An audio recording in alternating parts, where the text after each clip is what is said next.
amigos, sean todos bienvenidos a una entrega más de Ensayo Jurídico. Las gracias a Dios por permitirnos llegar hasta ustedes. Y bien, como siempre, temas puntuales, nacionales e internacionales. Nuestras secciones de Derecho de Familia, Derecho Migratorio, Tu Caso, la entrevista central en esta ocasión con la licenciada Nicole Suárez. Acompaña Carlos de Jesús en esta sección. Así que vamos a hablar de la inteligencia artificial, vamos a conocer sus bondades y el beneficio de este tipo de inteligencia para la República Dominicana y el mundo.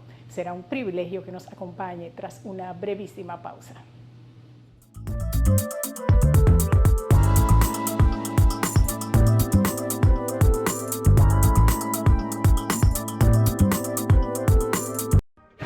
La ley número 210-19 es la nueva disposición que regula el uso correcto de los símbolos de la patria. Son estos: la bandera nacional, el escudo nacional y el himno nacional.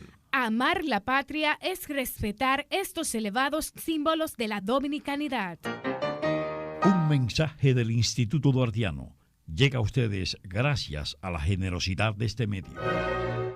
Hola, soy Carmen Herrera en unas pinceladas jurídicas. Estas están dirigidas a las familias, a la prevención de la violencia intrafamiliar o violencia de género. Y es que precisamente nos preocupa el auge de los feminicidios en el país. Y bueno, para conocer la escala de la violencia es importante advertir esa violencia verbal, para evitar la violencia psicológica, pero además la violencia económica o patrimonial, la violencia sexual. Y bueno, conociendo esta escala de la violencia, vas a determinar en el momento preciso apoderar las autoridades correspondientes a fin de evitar la violencia física. Y bueno, también es importantísimo que las familias o el entorno familiar se abstenga y respete la decisión de la víctima cuando el expediente ya está en manos de las autoridades.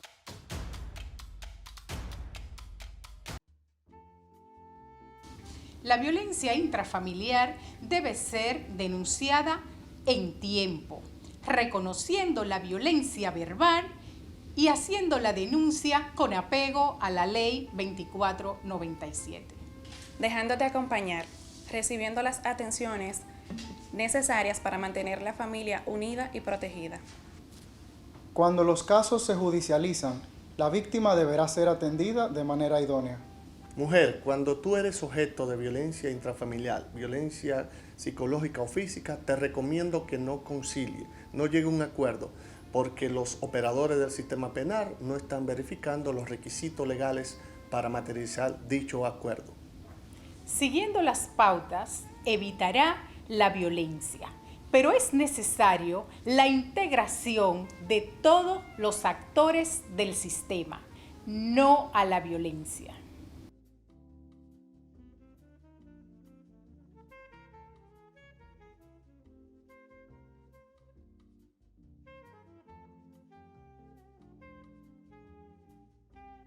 Hablemos de la pérdida de los derechos de la ciudadanía. Esto lo precisa el artículo 23 de nuestra Carta Magna, indicando que estos derechos se pierden por condenación irrevocable en los casos de traición, espionaje, conspiración, así como tomar armas y por prestar ayuda o participar en atentados o daños deliberados contra los intereses de la República. No conocemos precedentes en este sentido, pero se impone ser fiel a la nación, el amor a la patria debe prevalecer.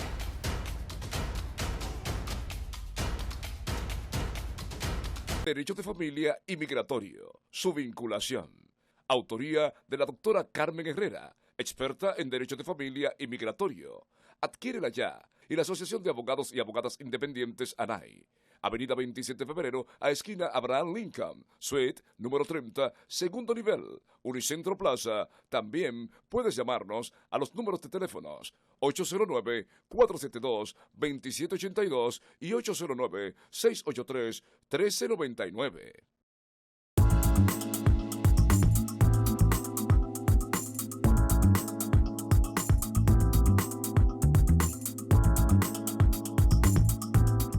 Bien, mis amigos, en el ámbito nacional, un tema al que no nos habíamos referido hace algunas semanas y que se conoció ya en la parte inicial del debido proceso fue la acusación a la señora Elizabeth Silverio, acusada de estafa y hacerse pasar por neurocirujana. Elizabeth Silverio estuvo también en un problema de salud que recientemente fue dada de alta y trasladada a Najayo.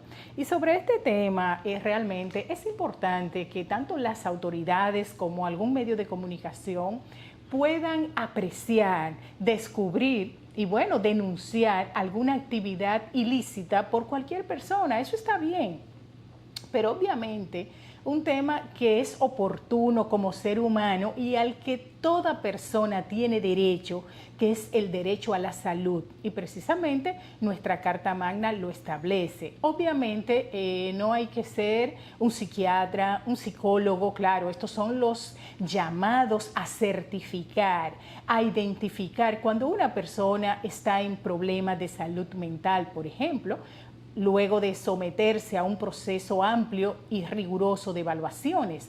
Y en este sentido, de veras que hacemos un llamado a las autoridades para que además del debido proceso judicial, esta señora se someta a un estudio de salud psíquica para que los expertos determinen su problemática y también pueda ser ayudada, porque eso es bueno. Yo creo que la parte del amor al prójimo, a lo que todos estamos conminados, no debe dejarse de lado. Y si bien, como decía, es oportuno que se descubran todas esas personas que están estafando, que están engañando, que están violentando normas y, por supuesto, engañando a la nación en sentido general, sean descubiertas y sometidas a la acción de la justicia, está bien, pero acompañado de todo lo que necesiten. Y este proceso de salud para esta señora Elizabeth Silverio realmente es muy oportuno. Ojalá que las autoridades, y de hecho que nuestra Procuradora General de la República, la magistrada Miriam Germán Brito, debe de estar tomando en consideración este dato, porque, como decía, tenemos que presentar ese compromiso con el prójimo, el amor al prójimo, que definitivamente, bíblicamente está establecido, ¿por qué no presentarlo acompañado del proceso judicial? Ojalá que también se le dé seguimiento en este sentido a esta señora Silverio y a cualquier persona que haya sido sometida a la acción de la justicia. Tiene derecho a que se revise su condición de salud para que también sea acompañada en la recuperación o acompañado en la recuperación de vida en cualquier caso que lo amerite, por supuesto. Vamos a una brevísima pausa y continuamos con más en Ensayo Jurídico.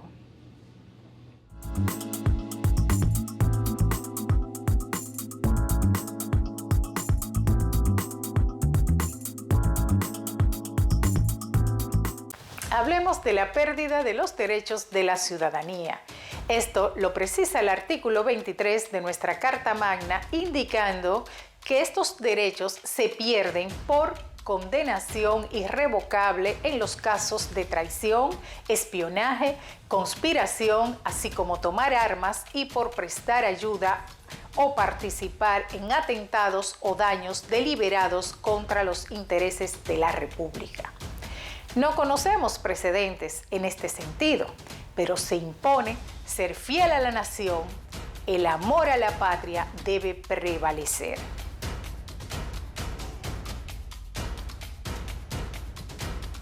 Hola, soy Carmen Herrera en unas pinceladas jurídicas. Estas están dirigidas a las familias, a la prevención de la violencia intrafamiliar o violencia de género. Y es que precisamente nos preocupa el auge de los feminicidios en el país. Y bueno, para conocer la escala de la violencia es importante advertir esa violencia verbal. para evitar la violencia psicológica, pero además la violencia económica o patrimonial, la violencia sexual. Y bueno, conociendo esta escala de la violencia, vas a determinar en el momento preciso apoderar las autoridades correspondientes a fin de evitar la violencia física. Y bueno, también es importantísimo que las familias o el entorno familiar se abstenga y respete la decisión de la víctima cuando el expediente ya está en manos de las autoridades.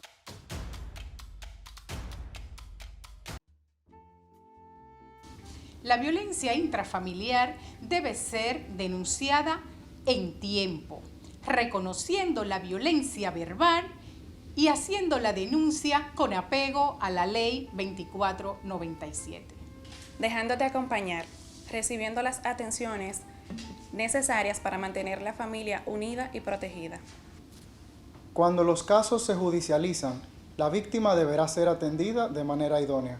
Mujer, cuando tú eres objeto de violencia intrafamiliar, violencia psicológica o física, te recomiendo que no concilie, no llegue a un acuerdo, porque los operadores del sistema penal no están verificando los requisitos legales para materializar dicho acuerdo.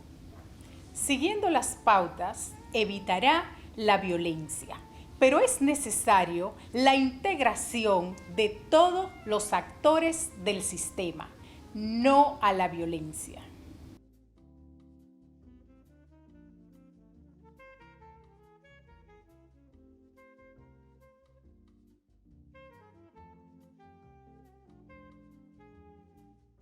Derecho de familia y migratorio. Su vinculación. Autoría de la doctora Carmen Herrera, experta en Derecho de Familia y Migratorio. Adquiérela ya. Y la Asociación de Abogados y Abogadas Independientes ANAI. Avenida 27 de febrero, a esquina Abraham Lincoln, suite número 30, segundo nivel, Unicentro Plaza. También puedes llamarnos a los números de teléfonos 809-472-2782 y 809-683-1399.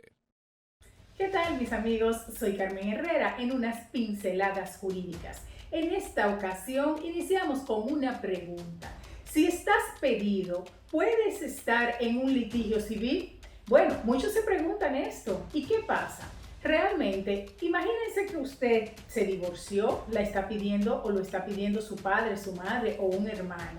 Y bueno, dentro de ese divorcio ya finalizado con apego a la ley 1306 bis que rige la materia, usted tiene su sentencia, su pronunciamiento, su publicidad, esa publicación en el medio de comunicación, un periódico que exige la propia ley 1306 bis. Entonces, usted está listo para iniciar un proceso de partición de bienes.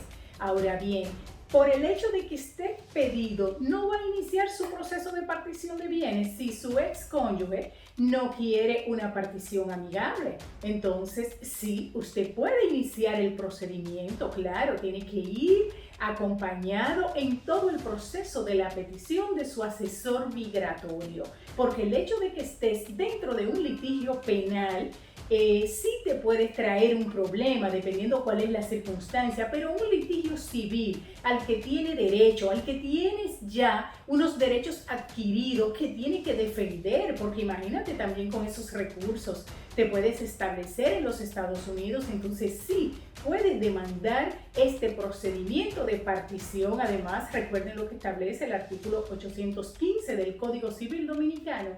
Nadie está obligado a permanecer en indivisión de su patrimonio. Y además, si usted deja que el tiempo pase por el hecho de no iniciar esta partición de bienes muebles, entonces, ¿qué va a suceder 2 años después de su divorcio? Bueno, pierde sus derechos, cada quien se queda con lo que tiene el control y punto. Ahora bien, para los bienes inmuebles en este sentido, edificio, terrenos y demás, pues la ley 10805 sí le protege y tiene acá pues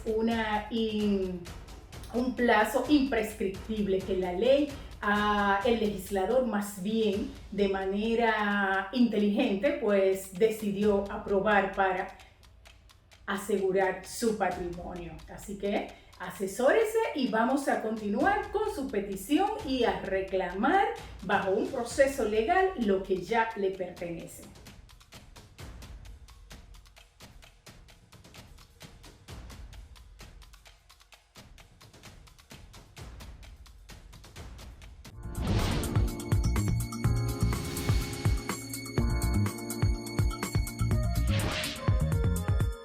Bien, mis amigos, continuando con Ensayo Jurídico, estamos en nuestra sección Conociendo la Constitución, tu Constitución y mi Constitución. Y en esta ocasión vamos a reiterar el derecho a la igualdad que establece nuestra Carta Magna en el artículo 39, y es precisamente porque tenemos que conocer más aún el empoderamiento que nos da este artículo para respetar ese derecho a la igualdad y que sobre todo que todos somos iguales ante la ley. Entonces tenemos que respetar algunas decisiones de personas que nosotros por alguna razón no compartimos. Entonces por ello es importantísimo que reiteremos realmente el compromiso que tenemos con este artículo que precisamente otorga este derecho a la igualdad y precisa el mismo que todas las personas nacen libres e iguales ante la ley,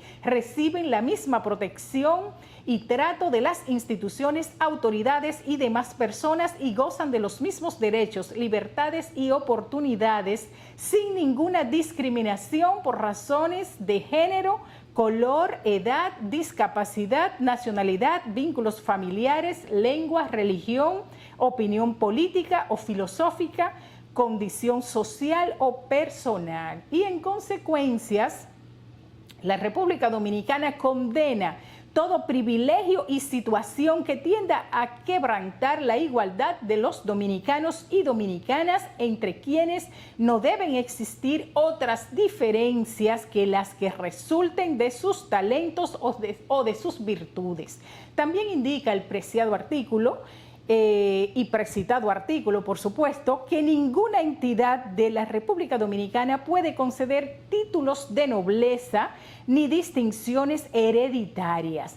El Estado debe promover las condiciones jurídicas y administrativas para que la igualdad sea real, efectiva, y adoptará medidas para prevenir y combatir la discriminación y la marginalidad y la vulnerabilidad y la exclusión. Definitivamente ese es un tema que hay que reiterarlo y que usted también tiene, vamos a decir, el compromiso como ciudadano y ciudadana de conocer, como decíamos, el alcance de este importante artículo sobre el derecho a la igualdad.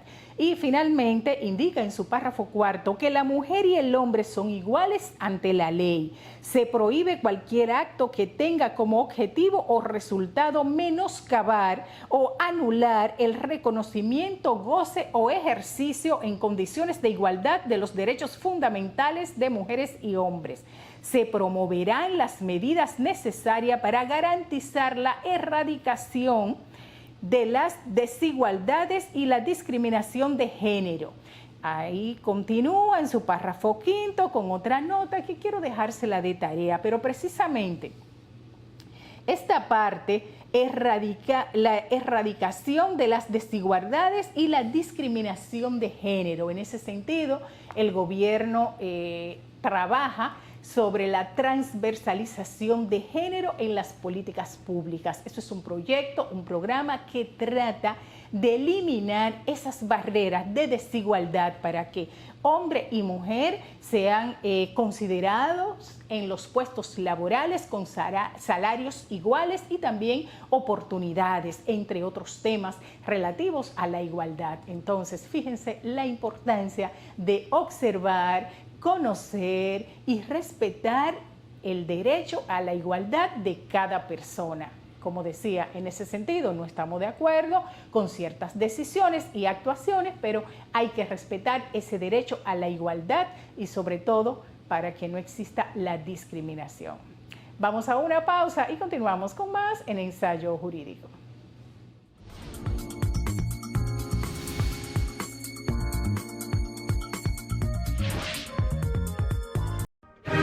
La ley número 210-19 es la nueva disposición que regula el uso correcto de los símbolos de la patria. Son estos: La bandera nacional el escudo nacional. y el himno nacional. Amar la patria es respetar estos elevados símbolos de la dominicanidad.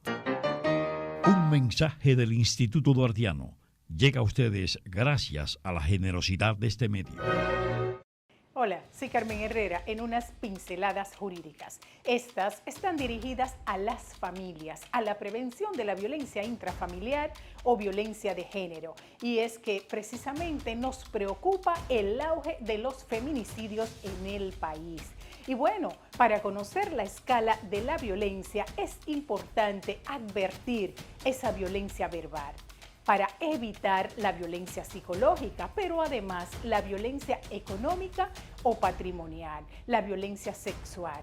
Y bueno, conociendo esta escala de la violencia, vas a determinar en el momento preciso apoderar las autoridades correspondientes a fin de evitar la violencia física. Y bueno, también es importantísimo que las familias o el entorno familiar se abstenga y respete la decisión de la víctima cuando el expediente ya está en manos de las autoridades.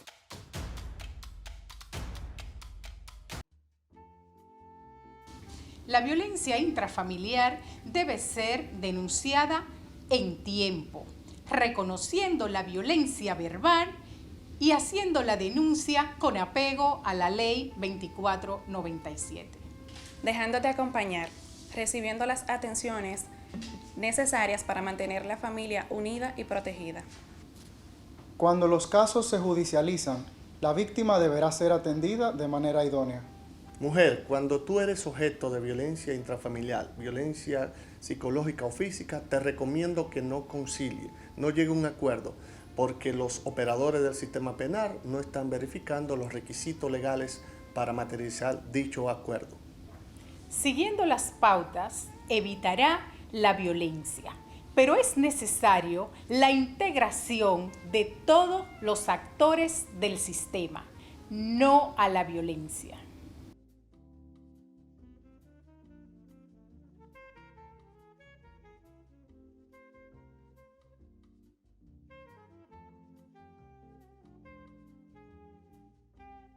Hablemos de la pérdida de los derechos de la ciudadanía.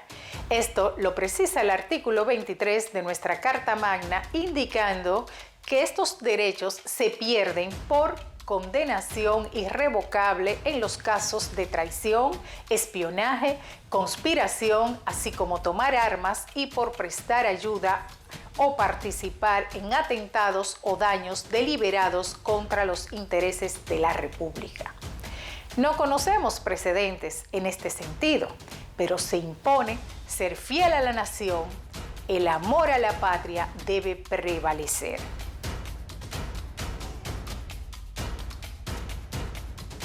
Derecho de familia y migratorio. Su vinculación. Autoría de la doctora Carmen Herrera, experta en Derecho de familia y migratorio. Adquiérela ya. Y la Asociación de Abogados y Abogadas Independientes ANAI. Avenida 27 de febrero, a esquina Abraham Lincoln, suite número 30, segundo nivel, Unicentro Plaza. También puedes llamarnos a los números de teléfonos 809-472-2782 y 809-683-1399.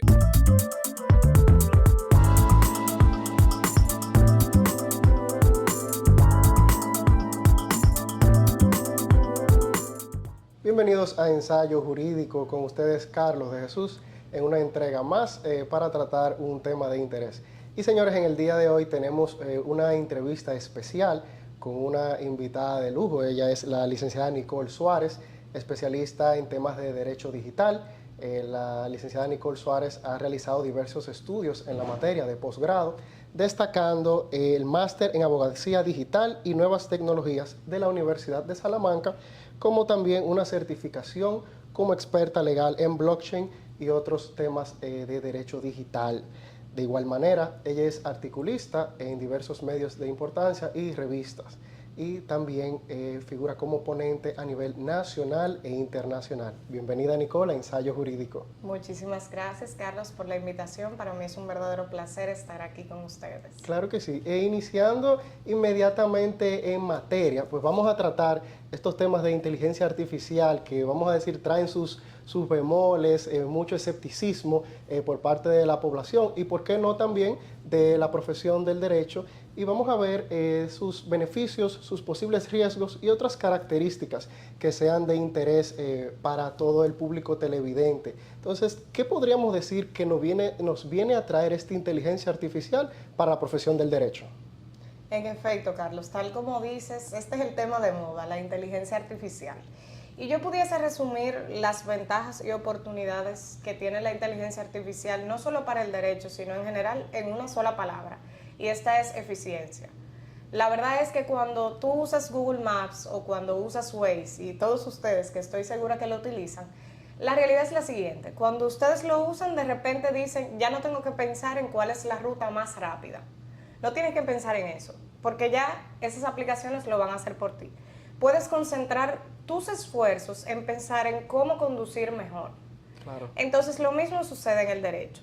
Nosotros podemos utilizar la inteligencia artificial para ahorrarnos tiempo y poder implementar nuestros esfuerzos precisamente en aquellas actividades que sean de mayor valor para nosotros, como es la estrategia del caso que tengamos que trazar. Claro. Y la realidad es que ya existen muchísimos sistemas, por ejemplo, para analizar documentos jurídicos y sacar la información relevante, asimismo también para revisar contratos. De igual forma se utilizan para fines de predecir cómo va a fallarse en un caso, algo como eso.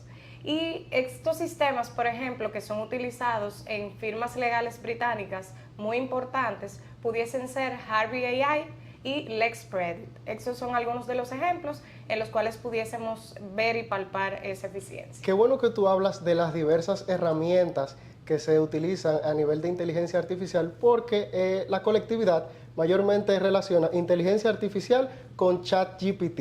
Así es. ¿Qué es ChatGPT y mayormente qué representa eso? Para que, vamos a decir que podemos poner un antes y un después de la implementación de esta herramienta en ese conocimiento de esta tecnología, que si bien está en boga, pues no es algo tan reciente, se viene con pequeñas implementaciones en el tiempo. Así es. Lo cierto es que, como tú bien señalas, hubo un antes y un después de ChatGPT. ¿Por qué? Porque si bien es cierto que la inteligencia artificial existía y que ya estas herramientas se utilizaban desde muchos años atrás, no estaban al alcance de la población. Cuando llega ChatGPT, llega como una versión gratuita y nos sorprende a todos y decimos, oye, de repente tenemos un asistente más, una persona que nos va a complementar y que va a poder hacer cualquier tipo de trabajo que nosotros le vamos a pedir. Claro. Evidentemente esto tiene riesgos, esto tiene algunas problemáticas, porque no podemos delegar nuestra responsabilidad en una inteligencia artificial, pero no menos cierto es que realmente nos sirve de complemento y que nos allana el camino en hacer nuestro trabajo, pues de una forma con mayor celeridad, digamos. Sí, porque también el público, al momento de hablar también de inteligencia artificial, pues hay sectores que se sienten, vamos a decir, intimidados, porque ven la inteligencia artificial como una posible sustitución a ciertas funciones o ciertas profesiones. Vemos en todos los medios cuando se habla tal vez de algunas profesiones que peligran por la implementación de la inteligencia artificial, o tal vez, vamos a decir, herramientas que con este tipo de tecnología pues puedan suplantar ciertos profesionales. ¿Esto es así o más bien debemos ver la implementación de esta nueva tecnología como un soporte, así como bien decías, para uno realizar una función más eficiente, tener un enfoque dirigido hacia algo de más envergadura? Mira, Carlos, qué bueno que tocas el tema, Claro. porque para mí esa es la mayor preocupación y sé que todos ustedes la tienen, porque de repente pensamos, ¿y si la tecnología nos sustituye? Sí. ¿Qué va a pasar entonces? Ya vemos todas estas herramientas que pueden hacer lo que nosotros hacemos. Ya no somos indispensables. ¿Qué debemos hacer en ese sentido? Lo cierto es que yo diría que ambas afirmaciones son correctas. De un lado, es cierto que representa una amenaza para algunas profesiones y yo diría que la amenaza va más a aquellas profesiones que tienen asignaciones que son susceptibles de ser automatizadas. Ahí podemos ver más que en otras esta posible sustitución, pero la realidad es que sirve más como una herramienta de apoyo. Y aquí te quiero poner un ejemplo sencillo. Una firma muy importante a nivel financiero, que es Goldman Sachs, hizo una investigación sobre este tema.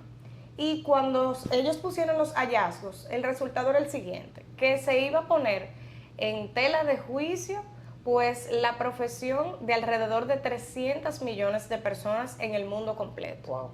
En ese momento uno se asusta y dice, oye, ¿será que estamos en ese grupo de esos 300? Porque no es un número, no es una cifra baja, por así decirlo. Pero hay otras investigaciones que se inclinan más por representar los beneficios de este tipo de tecnologías, como es el caso de Microsoft y de Meet, que también en sus hallazgos han colocado y nos han puesto a disposición que podemos ahorrar hasta el 50% del tiempo que invertimos en realizar cualquier tipo de tarea en la cual nos pueda asistir una inteligencia artificial. Pero la Organización Internacional del Trabajo nos da unas cifras esperanzadoras que me hacen inclinarme más por ver la segunda opción, de que puede ser visto mejor como una herramienta de apoyo a verlo como una herramienta de sustitución. Claro. Y ellos señalan que toda tecnología, y ahí se van a la historia desde el Internet, porque básicamente la inteligencia artificial, digamos que es un descendiente modernizado de Internet. Sí, sí. Y podemos señalar, y es lo que han dicho las autoridades de la Organización Internacional de Trabajo, que toda tecnología crea mayores empleos que los que destruye. Entonces, si bien es cierto que algunos tendrán que migrar a otro tipo de empleos, a otro tipo de profesiones y de asignaciones donde puedan ser más útiles, no menos cierto es que también se crean nuevas profesiones y, por decirte un ejemplo, ahora serán los que enseñan a las inteligencias artificiales. Claro. Esta es una nueva profesión, ya no solo serás profesor, ahora profesor de inteligencia artificial. Sí. Por decirlo de alguna manera. Y algo muy importante a resaltar de esa generación de empleos, que estas tecnologías también necesitan de una debida supervisión, porque así como trae muchísimas bondades, pues toda herramienta que no es utilizada con una mira hacia el bien común de la colectividad, pues puede traer consecuencias. ¿Cuáles son esos riesgos o esos puntos que debemos tomar en cuenta al momento de, vamos a decir, mirar la inteligencia artificial? Claro, el tema de los retos, de los riesgos, de esos obstáculos y desafíos que tenemos hoy, porque no me voy a poner en entrar a hablar un poco de lo que decía Stephen Hawking, de aquello que, ay, viene el fin del mundo, se acerca el apocalipsis porque viene inteligencia artificial. No, eso es ya cuando hablemos de temas de superinteligencia. Si aún no vamos por esa conversación y esperamos que durante muchísimos años no lleguemos a ella. Claro. Pero los riesgos que tenemos en el presente, de los que tenemos que actuar, hay muchísimos. Eso no te lo puedo resumir en una palabra como eficiencia, pero podemos resaltar algunos de los más importantes. En primer lugar está el tema de la fiabilidad. Cuando uno utiliza un sistema de inteligencia artificial, no es fiable. ¿Por qué? Porque no controlamos la calidad de los datos que se utilicen para el entrenamiento. Y en ese sentido, no podemos saber si los datos de los que se alimentó eran incorrectos, por decirlo de alguna manera. Y esto da lugar a resultados con alucinaciones y lo que podríamos decir coloquialmente, ciertos inventos. Sí, sí, sí. Y no sé si tú viste, me imagino que sí, que recientemente hubo un abogado ante un tribunal de Nueva York que le preguntó a ChatGPT para su caso, dame jurisprudencia en este sentido. Y ChatGPT le dio 6 sentencias, las cuales eran casos completamente inventados. No existían esos casos, no eran precedentes reales. Y lo mismo sucede, por ejemplo, en Georgia. Actualmente hay una demanda en la cual una persona demandó a OpenAI porque precisamente ChatGPT alegadamente lo difamó. Dijo cosas sobre él que no eran ciertas. Sí. Entonces, la verdad es que en ese sentido tenemos un tema. Otra de las polémicas y digamos de los inconvenientes que ha generado mucho conflicto es el tema de protección de datos. Italia bloqueó temporalmente ChatGPT y precisamente lo hizo porque decía, óyeme, yo necesito que tú cumplas con una serie de requisitos en materia del tratamiento de los datos personales. Claro. Y no solo de datos personales, también los datos que colocamos allí. Por ejemplo, Amazon, también Samsung y Apple han prohibido el uso de herramientas como ChatGPT a sus empleados, y no es porque estén en contra de la inteligencia artificial, sino porque dicen, si yo coloco información confidencial allí, tú la vas a poder utilizar para tu favor y al final eso va a repercutir en mi contra a nivel de mercado. Claro. Entonces ellos han decidido optar por crear sus propios sistemas de inteligencia artificiales para sentirse de algún modo pues más seguro. Igual también otro de los conflictos es con temas de propiedad intelectual. Y ahí sí podemos ponernos la mano en la cabeza porque es un problema que estamos teniendo actualmente bastante grande en ese sentido. ¿Qué sucede? Estos sistemas de inteligencia artificial, como dijimos, se entrenan en base a datos. Muchos de estos datos pues son bases que a veces son trabajos protegidos por derecho de autor. Claro. Y si tú no me pides permiso para utilizarlos, si no me compensas, ¿bajo qué parámetros tú puedes utilizar información que me costó mucho trabajo a mí para utilizarlo para el entrenamiento de una inteligencia artificial? Sí. Entonces, actualmente existen varias demandas ya en curso en ese sentido. Una de las más famosas es la de Getty Images contra Stable Diffusion. Y básicamente la situación que tienen ellos es que se utilizaron fotografías de ella en la cual simplemente no se le pidió permiso a nadie para utilizarlo. Y tanto en Reino Unido como en Estados Unidos está en curso esta demanda. Ya veremos qué sucede. Y muchos de los otros inconvenientes que suceden son a nivel técnico. Y ya ahí nos vamos un poco fuera del derecho y me van a excusar con todo el tema de la opacidad de los algoritmos por el hecho de que se utilizan tecnologías profundas como Deep Learning, Machine Learning, Big Data, redes neuronales y ya todo aquello muy informática, un mundo aparte. Y por supuesto los sesgos algorítmicos. Y no sé si recordarán, seguro que sí, todo el tema de cuando se confundían a personas de tez oscura con gorilas, que Google Photos y Facebook tuvieron que pedir excusas. Sí. O sea que ya por ahí vemos el tema de los retos que tenemos y los desafíos que debemos actuar inmediatamente. Sí, sí, yo entiendo que lo más importante es que la colectividad pues abrace esta nueva tecnología y de igual manera comience una capacitación a los profesionales que escriban al respecto, porque de esta manera es que vamos a llegar a abrazar esta nueva tecnología y pues evitar una mala implementación de la misma o también conocer cuándo la misma está siendo implementada de una manera idónea o no. Pero volviendo a la profesión del derecho, que yo sé que esto es un tema tan amplio que se va a diversas ramas, hay una preocupación en la comunidad del alcance de esta inteligencia artificial o de lo que pueda o no un desarrollador hacer con la inteligencia en cuanto a esas facultades discrecionales que puedan tener ciertos servidores públicos o inclusive de los jueces. Podríamos ver, y esto es una pregunta con una mira hacia el futuro, algún tipo de una facultad discrecional que pueda tener basada en inteligencia artificial. ¿Podrá la inteligencia artificial sustituir de una manera u otra la facultad de un juez? Carlos, pero no hay que irnos a ninguna visión futurista. Eso es una gran preocupación que se tiene. No es una visión futurista. Yo quiero que tú sepas, y quiero que aquí me presten mucha atención, que ya existen los jueces robots. Ay, ay, ay. Existen. Actualmente en Estonia y en China hay jueces robots. Y realmente es alarmante porque cuando vemos las investigaciones o los informes acerca de estos famosos jueces robots, la realidad es que tienen en un acierto 97%. Wow. Pero ¿qué pasa con el restante 3%? No es cuestión de ver, sí, fallan adecuadamente en un gran porcentaje, porque no funciona así. Estamos hablando de bienes jurídicos que hay que proteger, o sea, son prerrogativas, derechos de las personas, y es muy bonito cuando esa otra persona que le toca ser parte de ese 3%, pero si no toca a nosotros, si no toca a uno de nuestros familiares. Claro. Entonces, la verdad es que en ese sentido yo y también la mayoría de personas, no solo del plano del Poder Judicial, sino también de la comunidad, de la ciudadanía, son escépticos en este sentido. Y lo cierto es que yo diría que la inteligencia artificial puede servir en el ámbito jurisdiccional, pero como ayuda al servicio de los jueces. Claro. Hay muchísimos casos actualmente donde se utilizan las tecnologías para favorecer la actividad que realizan los jueces. Y por citarte algunos casos, está Prometea en Argentina, está Pretoria en Colombia y también Radar en Brasil. En todos estos casos se ha podido palpar que han tenido una reducción de los plazos, de esa famosa mora judicial sí. que tanto que nos todos somos aterra, víctimas. que todos somos víctimas, y la verdad es que ha tenido resultados asombrosos. Que digamos que actividades que se podían realizar, por ejemplo, en 140 días, ahora tú la puedes realizar en 10 días, realmente es asombroso, y ahí es donde tú ves cómo la tecnología te puede ayudar.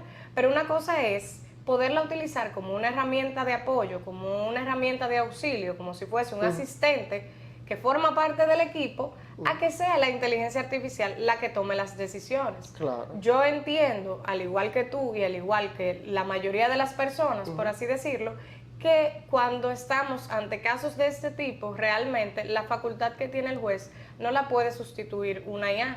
¿Por qué? Porque esto requiere de otro tipo de habilidades que las máquinas no tienen, como son el pensamiento crítico, Claro.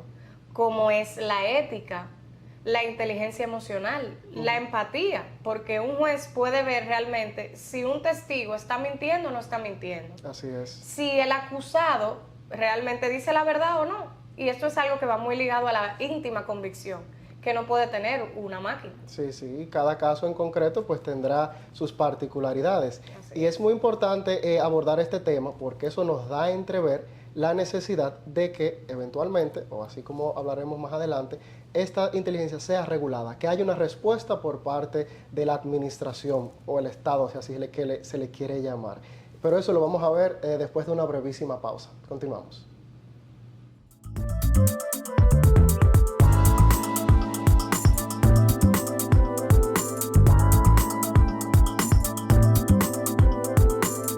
Hablemos de la pérdida de los derechos de la ciudadanía.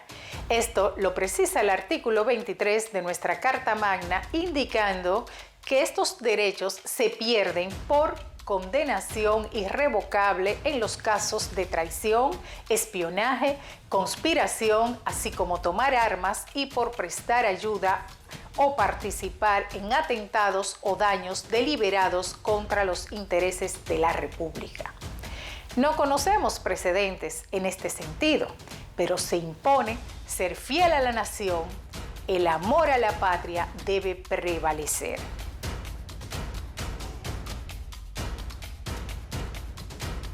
Hola, soy Carmen Herrera en unas pinceladas jurídicas. Estas están dirigidas a las familias, a la prevención de la violencia intrafamiliar o violencia de género. Y es que precisamente nos preocupa el auge de los feminicidios en el país.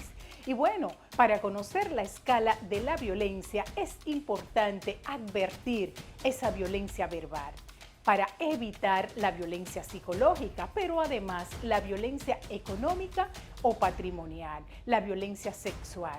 Y bueno, conociendo esta escala de la violencia, vas a determinar en el momento preciso apoderar las autoridades correspondientes a fin de evitar la violencia física.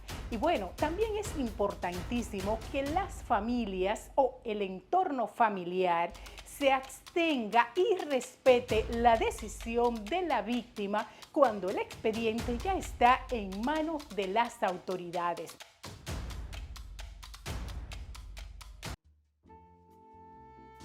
La violencia intrafamiliar debe ser denunciada en tiempo, reconociendo la violencia verbal y haciendo la denuncia con apego a la Ley 2497. Dejándote acompañar, recibiendo las atenciones necesarias para mantener la familia unida y protegida. Cuando los casos se judicializan, la víctima deberá ser atendida de manera idónea. Mujer, cuando tú eres objeto de violencia intrafamiliar, violencia psicológica o física, te recomiendo que no concilie, no llegue a un acuerdo, porque los operadores del sistema penal no están verificando los requisitos legales para materializar dicho acuerdo. Siguiendo las pautas, evitará la violencia, pero es necesario la integración de todos los actores del sistema, no a la violencia.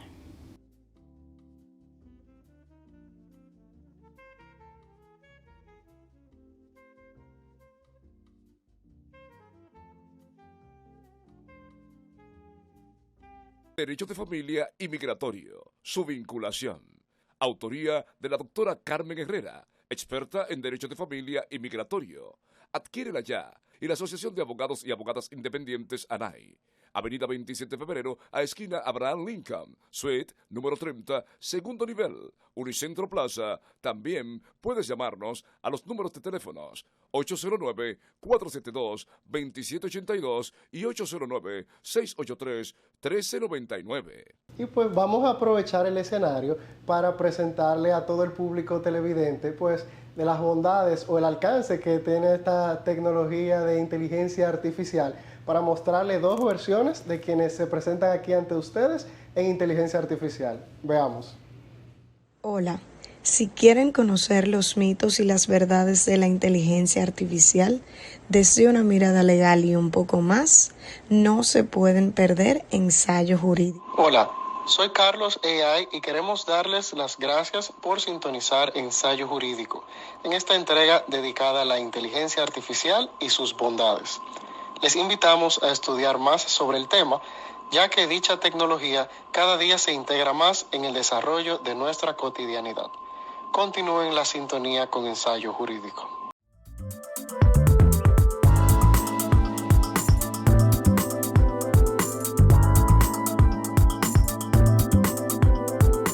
Continuando con Ensayo Jurídico, y nos encontramos con la licenciada Nicole Suárez, abarcando temas de inteligencia artificial y su aplicabilidad en el derecho. Conocer esos mitos y verdades de la inteligencia artificial y su implementación. Y pues antes de la pausa nos encontramos hablando sobre la posibilidad o el alcance de la inteligencia artificial y concluyendo en la necesidad de que haya una respuesta regulatoria por parte de la administración, porque vemos, como siempre, con todas las nuevas tendencias y la ciudadanía siempre avanzando, usualmente la regulación va tratando de ponerse al día con las costumbres o las nuevas tendencias. Entonces, ante esto y ante ya una evidente realidad de lo que es y lo que será la inteligencia artificial, pues deben los ordenamientos jurídicos comenzar esas propuestas regulatorias. En algunos ordenamientos jurídicos ya tenemos respuestas sobre la misma. Cuéntanos. Sí, la verdad que la regulación es necesaria, es sumamente importante. ¿Por qué? Imaginemos por un momento que nosotros vamos en un vehículo y que nosotros estamos en la autovía y que no hayan reglas de tránsito. ¿Qué va a pasar? Va a ser un total caos. Ahora mismo nos quejamos de algunas imprudencias de los conductores, pero imaginemos que no hayan reglas. ¿Cómo podemos vivir así? Entonces lo mismo sucede con la tecnología. Si realmente nosotros queremos utilizar la tecnología y utilizarla a nuestro favor y que no sea en nuestra contra, pues evidentemente hay que regular. Y ya existen algunas regulaciones en ese sentido. En primer lugar, los países optaron, o digamos la mayoría de los que tienen algún tipo de regulación en este sentido, por hacer estrategias nacionales de inteligencia artificial. Hacer planes de gobierno en los cuales pudiesen establecer ciertos principios en los cuales vaya a regir de algún modo como especie de directrices para poder utilizar la tecnología y así establecer cuáles son esos parámetros que nosotros queremos para hacer uso de la tecnología. Ahora bien, regulación como tal, podemos decir que también algunos organismos internacionales han establecido ya ciertas reglas en ese sentido y tenemos los principios de la OCDE y también de la UNESCO en materia de inteligencia artificial. Ya a nivel país específicamente, por ejemplo, algunas circunstancias particulares en las cuales ya se estaba utilizando la tecnología y que digamos eran ya a niveles un tanto delicados, pues se ha optado por establecer regulación de manera específica. Por ponerte un ejemplo, es el caso de España. En España existe una ley para temas de igualdad de trato en los cuales se estableció que, por ejemplo, cuando las administraciones públicas van a utilizar sistemas algorítmicos, deben procurar que haya un control de minimización de sesgos, que haya transparencia y que haya rendición de cuentas. Claro. De manera tal que podamos tener un control a la hora de utilizar esa tecnología. Lo mismo ha sucedido, por ejemplo, en Malta y en Finlandia. En estos países específicamente se creó una ley en la cual se crearon organismos específicos para crear certificaciones a sistemas de inteligencia artificial. Eso le permite a la ciudadanía tener seguridad de que esos sistemas que se están utilizando pues están avalados por los respectivos gobiernos. Ahora bien, dice Elon Musk, y salió esta semana, de que China será el primer país que va a regular la inteligencia artificial. Según las reuniones que él sostuvo, pues estos le dijeron que están trabajando en esa dirección de la normativa de inteligencia artificial. Pero ver para creer, aún evidentemente China no es un país de parámetro por las circunstancias, pero sí podemos hablar con certeza del caso de la Unión Europea.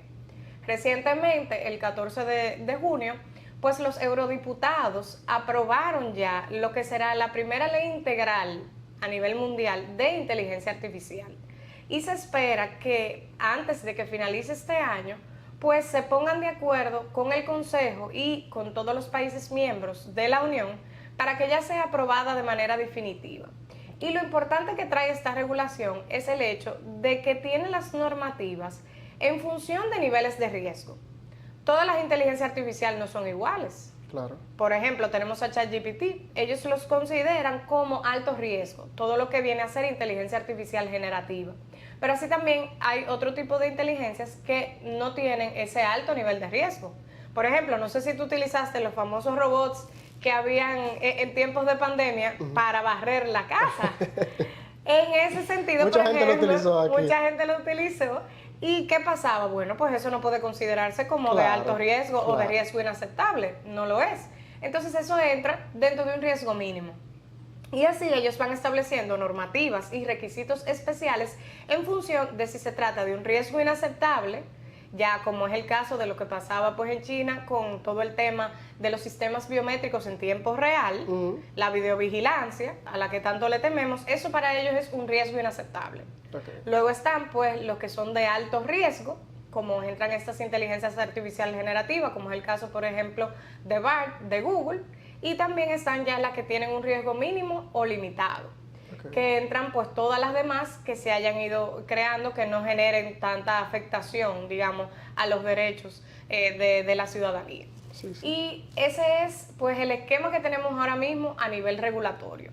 Ya veremos qué va a pasar luego de que la Unión Europea pues definitivamente salga ya a nivel público esta legislación y cómo los demás países van a emular algunas de las cosas que se encuentren dentro de la normativa y otras pues la adaptarán a la cultura de cada uno de los países. Es importantísimo que tú menciones eso porque de esa manera, con esa respuesta, pues de ahí los sectores regulados pues podrán poco a poco implementar de manera formal estas herramientas que traerán novedades en temas de depuración de data y demás, que eficientizarán la función que realizan y también le otorgarán una respuesta más oportuna, pues evidentemente al regulador, cumpliendo con todos esos requisitos.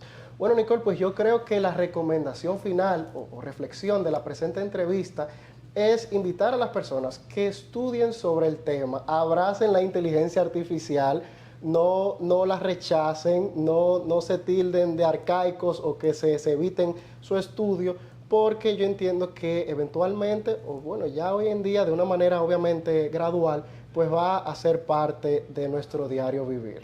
Y un dato sumamente importante, Carlos, justo coincidió que en esta entrevista, en este momento, está abierta la consulta pública a la Estrategia Nacional de Inteligencia Artificial de la República Dominicana. Excelente. Entonces, todos los ciudadanos ahora mismo pueden aportar con las ideas que tengan, pueden señalar cuáles son sus temores, qué entienden que debe regularse, qué entienden que no es necesario, si se debe crear algún tipo de institución nueva para regular esto o si alguna de las existentes puede asumir esas funciones. Entonces realmente creo que podemos invitarlos a todos a que nos involucremos, a que asumamos una actitud responsable, porque siempre que veamos las cosas como optimismo, podemos definir que esos desafíos pueden convertirse en oportunidades. Excelente, excelente. Entonces, todos saben ya estar atentos pues a estas nuevas herramientas y estas consultas públicas que se están disponibles para todo el público. Y Nicole, agradecerte a ti por estar aquí con nosotros en Ensayo Jurídico y pues a nuestro público televidente les invitamos a que continúen la sintonía. Hasta la próxima. ¿Cómo no creer en Dios? Si me ha dado los hijos y la vida, ¿cómo no creer en Dios? Si me ha dado la mujer querida, ¿cómo no creer en Dios? si lo siento en mi pecho a cada instante, en la risa de un niño por la calle, o en la tierna caricia de una madre, cómo no.